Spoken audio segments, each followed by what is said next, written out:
province of Macedonia Prima, much like the neighboring province of Macedonia Secunda, or the North Macedonia, was studied with fortifications for obvious strategic reasons. These included military outposts, but equally significantly refugia and also fortified permanent settlements. Building of fortifications began in the late 3rd and intensified in the 4th century. A slack in fortification construction followed in the course of the 5th century, but this trend was reversed around 500 under the emperors Anastasius I and especially under Justinian I. 4 centuries between between around 600 and 1000 witnessed a relative stagnation not only in fortification construction but in construction generally speaking. Principal investment during this time appears to have focused on maintenance, repair work, and minor additions to those existing complexes that continued to be inhabited. Some of the cities in which life continued, for example in Dion, however, revealed significant population decline, reflected in the reduction of the fortified enclosure by the construction of new, sloppily built fortification walls around drastically shrunken inhabited urban areas. Tatar and Slavic invasions during the second half of the 6th century were among the main factors that brought about the culmination of decline in the Balkans, following a trend that had started in the late 3rd and continued through the 5th century. The term Dark Ages, initially applied to the early period and subsequently applied to the post-Justinianic developments, has more recently been challenged by many historians who prefer to recognize continuities and even aspects of growth as important opposite indicators. Thessaloniki, above all, stands out as a city whose prosperity, growth, and strategic importance continued throughout the entire early period, challenging the original concept of the Dark Ages.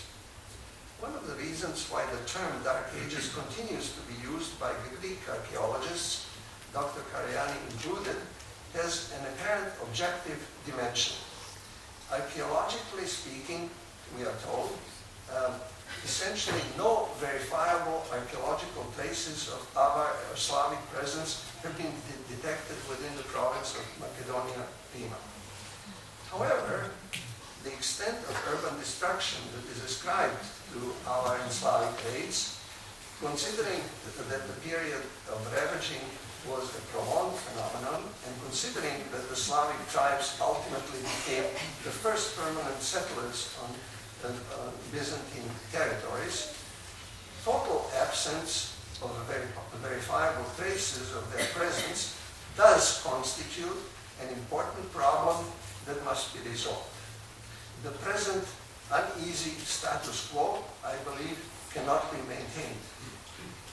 Although the main analytical text of the book, contained in the part 1, is an impressive, challenging introduction to a subject that extends beyond the borders of the region that it addresses, it is part 2 of this book, the catalog of sites, that carries undisputable weight as a scholarly achievement. In it, the material that concerns Byzantine settlements in the modern region of Greek Macedonia within the span of time stretching from the 4th to the 15th centuries is systematically presented. The material is grouped by administrative units, nomi, organized alphabetically, starting with the nomos Dredrevenon and ending with the nomos Chalkidikis. Within each nomos, the material is presented under the headings of individual sites, also given in alphabetical order, each site bearing an identifying number. The system is logical, easy to understand, and to use. The material for each site is presented succinctly, highlighting the significance of the available evidence, accompanied by bibliographical data of published information, and illustrated selectively by relevant drawings and photographs. Inasmuch as an interested reader may wish for having been presented with access to more visual material, such an encyclopedic approach would certainly have been impossible.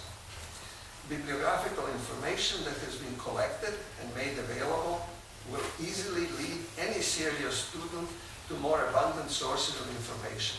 As such, the catalog fulfills its important function admirably. The index of all sites appears at the end of the book, directly after 3 excellent geographic maps on which the numbers of individual sites are used as a method of their identification. Looking at map 1, on which all 294 sites are identified, provides a graphically impressive testimony of the distribution and density of the material available in the region as a whole. Map 2 identifies all of the sites associated with the early Christian period, while map 3 identifies sites associated with the Middle and late Byzantine periods. These two maps, map 2 and map 3, provide geographically a clear sense of general urban decline in the later history of the region. A 27-page long selected bibliography, understandably, is dominated by literature published in Greek, 21 pages, with 6 pages devoted to material published in other languages. Criticizing the context of any bibliography is an easy, but generally not a constructive task. The author of any book, who knows best why the selection choices were made, should only be thanked for having put before us such abundant information in the first place. I would like to end this presentation in the spirit in which I began it with. Heartfelt congratulations to Fłora Καραγιάννη for having put in front of us an inspirational work. The book of this scope and type can never answer all of the questions one might want to raise. If it inspires or even provokes responses, it will have achieved its most important scholarly mission. For that, we owe Fłora Καραγιάννη our gratitude.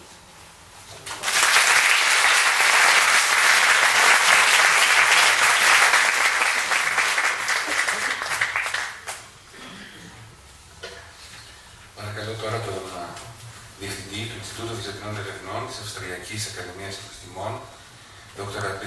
Soustal, να μας μιλήσει για το βιβλίο.